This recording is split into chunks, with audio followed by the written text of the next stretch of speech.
¿Qué tal? ¿Cómo están? Bueno, el objetivo de este video es complementar lo que estuvimos viendo durante la primera clase orientada a comenzar este primer cuatrimestre. Vamos a estar hablando sobre una introducción a microcontroladores y sistemas embebidos. Ya retomando un poquito lo que vimos en el primer cuatrimestre, cuando hablamos de un sistema embebido, hablamos del nombre que reciben los diferentes equipos electrónicos que incluyen un procesamiento de datos, pero que a diferencia de una computadora personal, están diseñados para satisfacer una función específica. Como ejemplo de un sistema embebido, bueno, podemos hablar de algo que tenemos en el bolsillo, un reproductor MP3, un teléfono celular, algo que tenemos en nuestra casa, por ejemplo como el router mediante el cual nos conectamos a internet, un sistema de control de un automóvil, entre otros ejemplos. El cerebro o el corazón de un sistema embebido es típicamente un microcontrolador, pero también puede ser un procesador digital de señales, un DSP, o un FPGA, un microprocesador. La idea es que su diseño esté optimizado para reducir tanto el tamaño y el costo, como también para aumentar la confiabilidad y el desempeño. Básicamente vamos a encontrar a lo largo de este trayecto por informática 1 y por informática 2, dos grandes arquitecturas de micros. Vamos a encontrar la arquitectura de von Neumann o von Neumann, depende cómo cada uno lo pronuncia, y la arquitectura Harvard. En el primer caso lo que vamos a encontrar justamente es que utiliza un bus de direcciones y uno de datos, tanto para las instrucciones como para los datos. Es decir que datos e instrucciones comparten el mismo mapa de memoria. En el caso de la arquitectura Harvard, la misma va a utilizar buses o bases separados para las instrucciones y los datos. Es decir que existen dos espacios de direccionamiento diferenciados. Hablemos no solo entonces de arquitecturas a nivel de hardware, sino cómo justamente el software que se iba desarrollando podía ser ejecutado y los problemas podían ir siendo resueltos en función de los diferentes paradigmas de trabajo. A mediados de la década del 70, donde ninguno de nosotros había nacido, sí, yo tampoco, prácticamente todos los sistemas eran programados en assembler. En ese momento el desarrollo de hardware era más avanzado que el desarrollo de software y los microprocesadores existentes contaban con un repertorio de instrucciones complejas destinadas sobre todo a aliviar el trabajo del programador. Sin embargo, estas instrucciones, que eran potentes, eran utilizadas en menor medida según estudios estadísticos. El paradigma CISC, de la primera inicial, la C, viene de complejo, de un set de instrucciones complejo, buscaba utilizar la menor cantidad de instrucciones para resolver un problema, ya que en su momento lo primordial para los programadores de aquel entonces era consumir poca memoria y que el programador pudiera hacer muchas cosas con pocas instrucciones.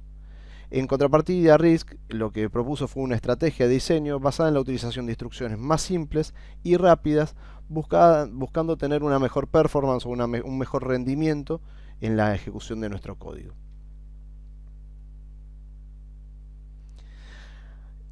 ¿Por qué hablamos de, por un lado, el procesador Cortex M3 versus microcontroladores basados en Cortex M3?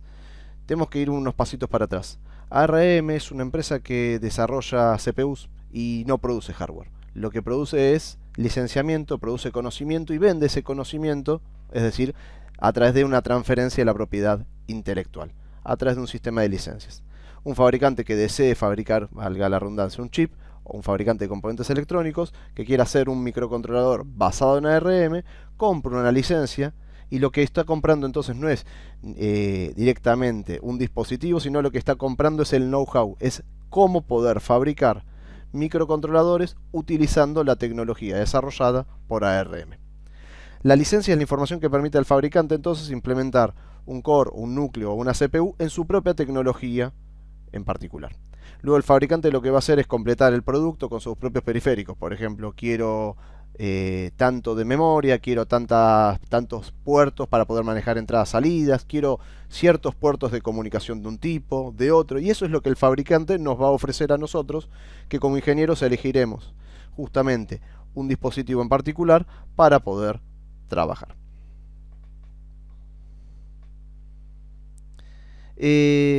Tal como vimos durante la clase, bueno, podemos hablar de esta estructura vinculada al microprocesador, al bus de direcciones, al bus de datos, para poder acceder a los diferentes periféricos, a la memoria ROM, a la memoria RAM.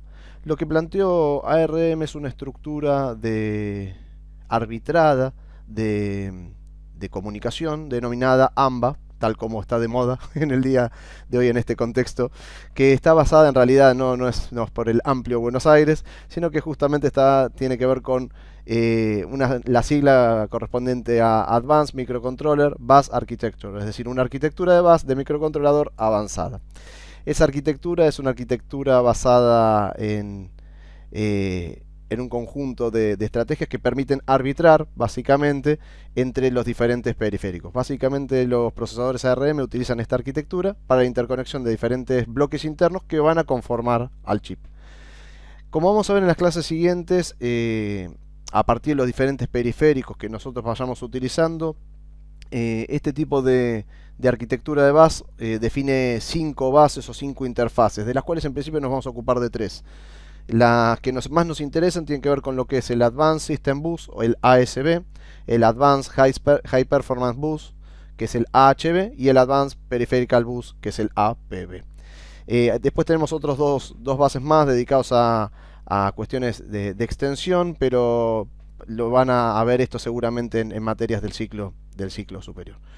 Durante este año vamos a estar trabajando con el LPC 1769, que es un microcontrolador basado en un Cortex M3 que tiene justamente diferentes periféricos asociados. Tiene un núcleo de un Cortex M3, tendrá memoria, tendrá diferentes periféricos, tendrá conversores. Bueno, justamente un poco la idea de este video es ir desmenuzando cuáles son las características que tienen este chip en particular y que pueden compartir justamente con otros del mismo fabricante de otros fabricantes.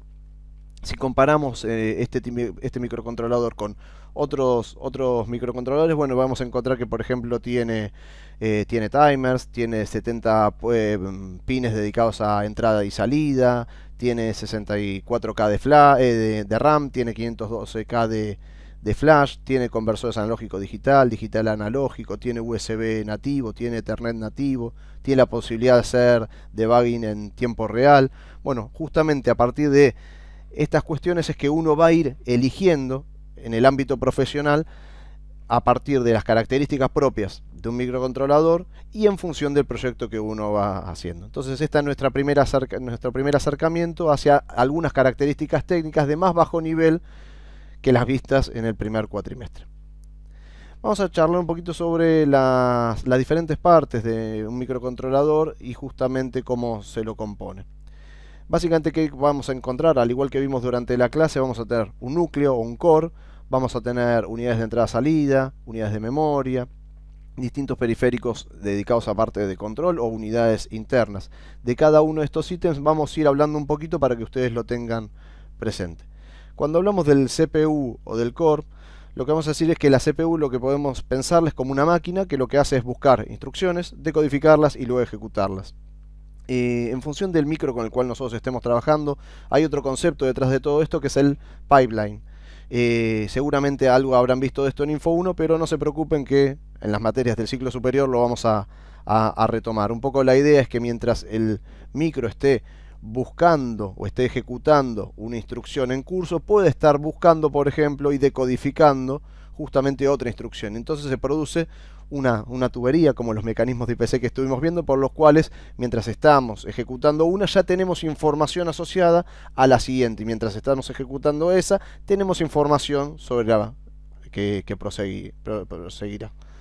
La unidad de búsqueda de instrucciones va a tomar la instrucción a ejecutar, la va a cargar en los diferentes registros correspondientes a cada instrucción, al igual que los datos necesarios, y la ALU va a ser la encargada de realizar las operaciones y volcar los resultados en los registros correspondientes. La idea es empezar a charlar acerca de cuáles son estos registros correspondientes. Cuando pensamos en las diferentes unidades de memoria, vamos a hacer una rápida clasificación. Dentro de esta clasificación podemos hablar de que las memorias pueden ser volátiles o no volátiles. Seguramente esto ya lo intuían o ya lo sabían de informática 1. Las volátiles son aquellas en las cuales los datos se borran si nosotros sacamos la alimentación, ¿no? En el caso de las memorias no volátiles, son aquellas que justamente los datos no se borran si se quita la alimentación. Si hablamos de las primeras, las volátiles, por ejemplo, las RAM son las memorias de acceso aleatorio, donde el contenido de estas puede ser alterado en cualquier momento por el usuario, y en general lo que se almacenan son los datos del programa. En el caso de las no volátiles, vamos a encontrar distintos tipos de tecnología a medida que ha avanzado el tiempo. Por ejemplo, inicialmente teníamos las ROM, que eran memorias de solo lectura, y una vez que escribíamos sobre esta memoria, su contenido no podía ser alterado. Habitualmente en este tipo de memoria se almacena el programa que tiene que ser ejecutado, es decir, el programa no va a cambiar sobre un micro que ya está andando en un dispositivo. A medida que fue avanzando la tecnología, surgieron otro tipo de memorias, llamémosla de solo lecturas, que son las EPROM. Las EPROM son memorias ROM que se pueden borrar por exposición del mismo chip a la luz ultravioleta y no se utilizan habitualmente en microcontroladores. Este tipo de memorias traían una pequeña ventana que cuando uno quería preservar los datos, obviamente esa ventana era tapada literal con un sticker o algún tipo de elemento. En equipos ya viejos, cuando yo estaba haciendo mis primeras armas en este caso, todos los equipos venían a reparación y teníamos que actualizar algún firmware. Bueno, teníamos la posibilidad de borrarlo con luz ultravioleta en este caso y poder cargarle un nuevo firmware. A medida, como les decía antes, entonces a medida que fue pasando el tiempo, surgieron otras memorias que son lo que llaman EEPROM o E cuadrado PROM, y que a diferencia de la anterior, donde las borramos mediante luz ultravioleta, estas se borran mediante electricidad.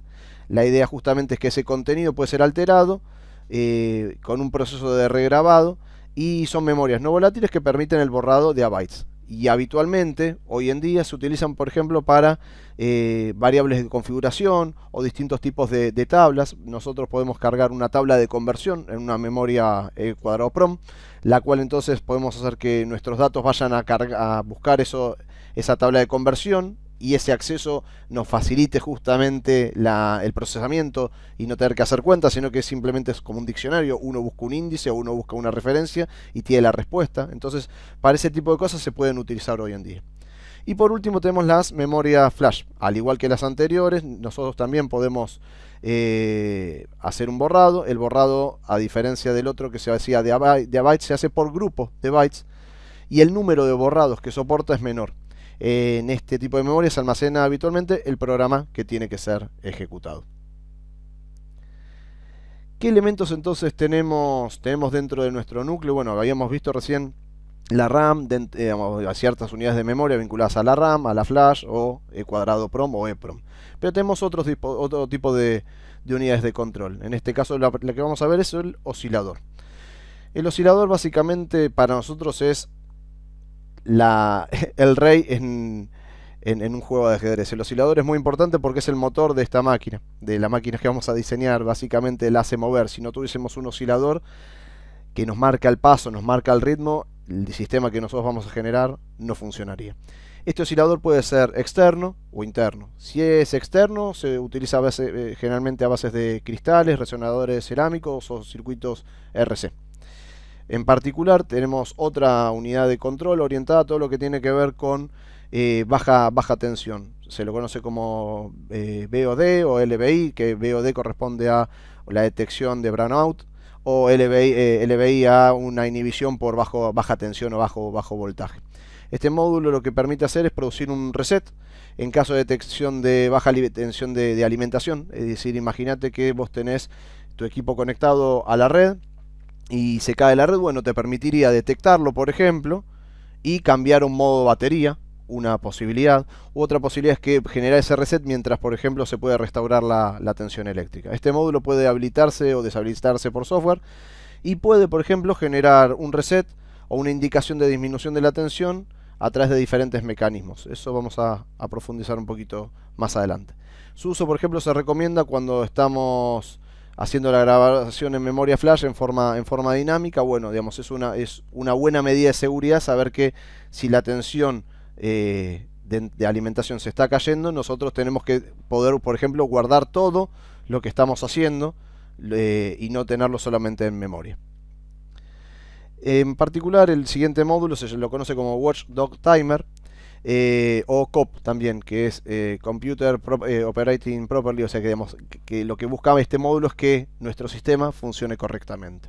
Este módulo lo que hace es ayudar al software a recuperarse de un código que genera ciclos infinitos o demasiado largos. Imagínate que entraste en una rutina donde esa rutina estaba mal diseñada y lo que generaba justamente era que te quedaras no en un while 1, pero en un while condición donde esa condición pasó demasiado tiempo. Bueno, lo que tiene el Watchdog Timer es un contador que se puede lanzar de tal manera que si se supera el valor máximo de ese contador, es decir, se produce un overflow, puede forzar un reset del sistema. Es decir, nos permite generar un reset por software frente a rutinas que consuman mucho tiempo o hayan sido mal diseñadas.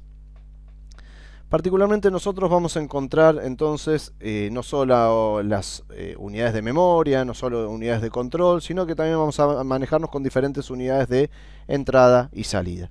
Un poco la idea es ir describiendo algunas de estas características vinculadas justamente a este concepto. Dentro de las diferentes unidades entonces podemos hablar también en torno a los dispositivos de los puertos de entrada y salida. Los puertos de entrada y salida, que comúnmente llamaremos posteriormente a esta clase GPIO, nos permiten ejercer diferentes acciones digitales sobre el medio exterior o leer estados o condiciones, por ejemplo, de dispositivos exteriores. Habitualmente existen dos configuraciones básicas posibles para las salidas, lo que se conoce como push-pull y como lo que se conoce como open collector. Y con relación a las entradas, nosotros tenemos dos configuraciones básicas también vinculadas a lo que es alta impedancia o con resistencia de pull-up o de pull-down. Si todavía no sabemos lo que es una resistencia de pull-up, de pull-down o un tipo de salida push-pull o open collector, no se preocupen porque la próxima clase, cuando estemos charlando en torno a lo que tiene que ver con GPIO, vamos a profundizar sobre estos temas.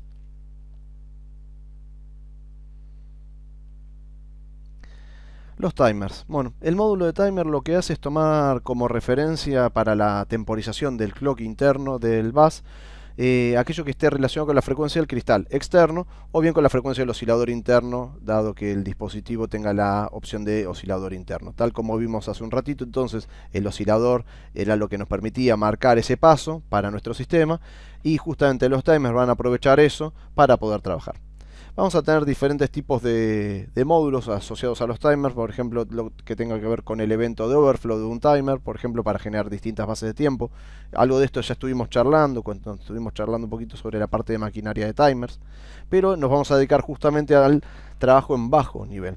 Después tenemos entradas de captura, las cuales proveen un mecanismo para capturar el tiempo en el cual se sucede o ocurre un evento externo que por ejemplo puede entrar como un flanco dentro de un pin de GPIO. Es decir, si vos tenés una entrada y esa entrada está en estado bajo y luego está en estado alto, te permite sacar una foto, permitime el término, para saber justamente cuánto es el tiempo que sucedió y frente a esta acción de flanco ascendente o flanco descendente. Entonces uno va a poder capturar o elegir la captura tanto de un flanco, del otro o de los dos.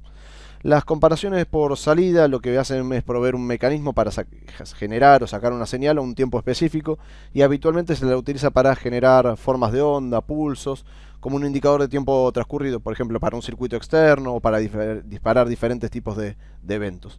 Y por último vamos a aprovechar otro de los módulos que tiene que ver con la modulación por ancho de pulso, PWM, donde muchas veces se utiliza para el control de luces, el control de motores, y esta función lo que permite es generar una modulación del ancho de pulso y se utiliza, como decía antes, en dimmers de LED para lo que tiene que ver con iluminación, control de contraste y brillo en el caso del LCD, comandos de válvulas proporcionales, por ejemplo, controladores, generación de señales analógicas, o sea, tiene diferentes usos posibles.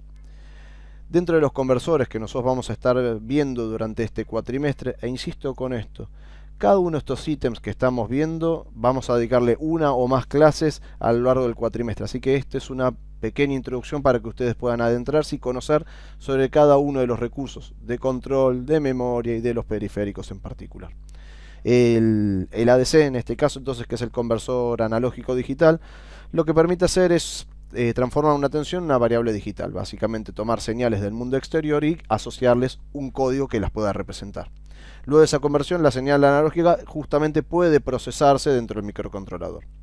Lo que nosotros vamos a encontrar es que la principal especificación de este tipo de módulos es la resolución medida en bits. Entonces vos tenés conversores analógicos digitales o ADC de 8 bits, de 10 bits, de 12 bits, de 16 bits, de 24 bits. Bueno, justamente no es el único criterio para poder elegir un conversor analógico digital, sino que también otras especificaciones están vinculadas a la velocidad de conversión, la tensión de referencia, el ruido, como la cuantización de ruido, o sea, justamente cómo puede trabajar en función del contexto.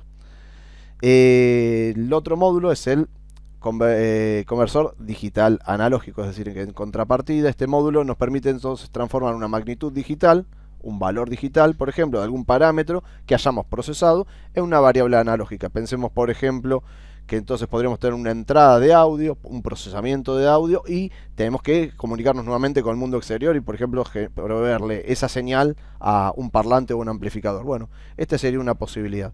Dentro del módulo justamente también está definido por la cantidad de bits, y aquí podemos encontrar también de 8, de 12 bits, de 16 bits, hay diferentes configuraciones. El primer cuatrimestre ya estuvimos hablando de la comunicación serie, particularmente de la UART, que es el transmisor receptor asincrónico universal, y este módulo lo que nos permite es hacer una comunicación serie de alta velocidad, por ejemplo asincrónica sin un clock, con diferentes dispositivos periféricos, con otros MSU, es decir, otros microcontroladores o otros equipos.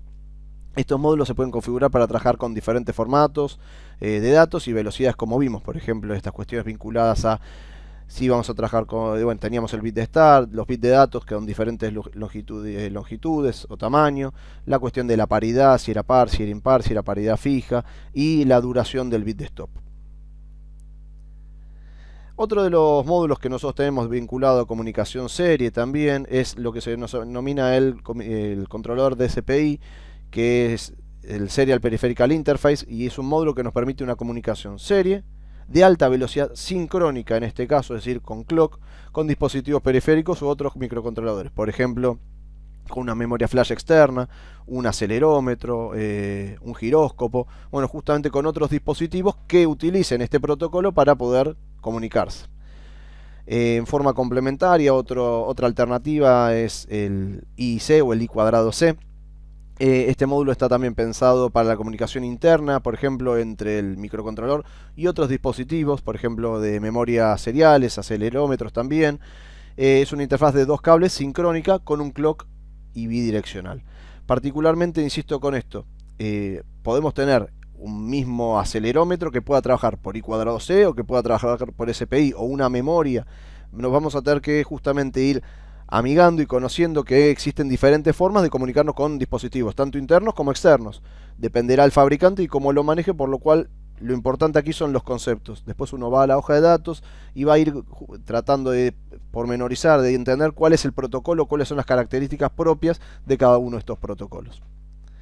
Por ejemplo, el caso del protocolo CAN, es un protocolo de comunicación serie también, robusto y veloz para justamente adecuar e interconectar en tiempo real y con un alto nivel de seguridad, sobre todo, distintos componentes de los sistemas electrónicos actuales. Se utiliza mucho el CAN en sistemas en los automóviles, es decir, en los autos, y sobre todo se diseñó pensando en varios criterios, por ejemplo, en lo que tiene que ver con la sencillez de la operación, la tolerancia a ambientes ruidosos y el bajo costo. Entonces, sobre esto, digamos, nos permite trabajar no solo, por ejemplo, en el caso de un auto, donde tenemos muchísimo ruido eléctrico que se genera por estática, por ejemplo, sino que también en una fábrica con distintas máquinas funcionando, con motores en funcionamiento, donde tenemos que interconectar a diferentes módulos, por ejemplo, para recolectar datos y ver cómo es la evolución o el estado de cada una de esas máquinas.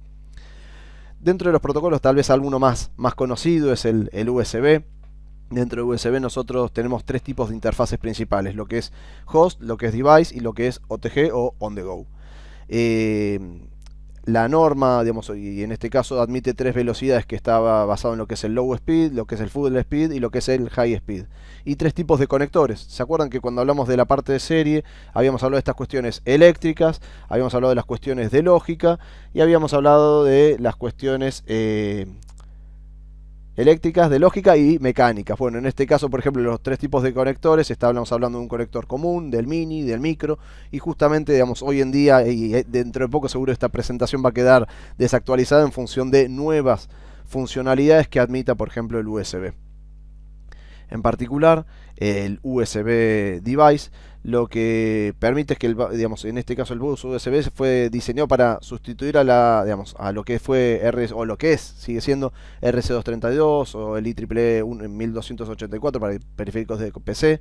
Y en particular el USB device permite ver al MCU, es decir, a nuestro micro, como si fuese un periférico USB. Es decir, que si fuese un mouse, un teclado, un joystick, entre otros dispositivos. En contrapartida, el USB host lo que nos permite hacer es conectar una red de USB de la que pueden conectarse diferentes devices, es decir, diferentes dispositivos. Es decir, la computadora va a tener 1, 2, 3 hosts en los cuales podemos conectar diferentes dispositivos. Muchas veces se utilizan también componentes complementarios tipo bridge o tipo puente para poder, tipo hub para poder ampliar la cantidad de dispositivos que uno puede conectar.